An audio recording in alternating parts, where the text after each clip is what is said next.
जब कुछ ना कर पाओ तो सब्र करना। अपने मन का सारा बोझा कायनात के कंधों पे रख देना। जो तुमसे नहीं संभल रहा उसे वक्त संभाल लेगा। तुम अपना ध्यान रखना, तुम्हारे जख्मों का ध्यान वक्त रख लेगा। जब कुछ ना कर पाओ तो इंतज़ार करना। जो तुम्हारा है वो तुम तक पहुंचने का रास्ता ढूंढ रहा होगा।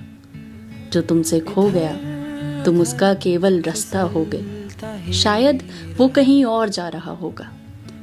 ये सोचकर उसे जाने देना।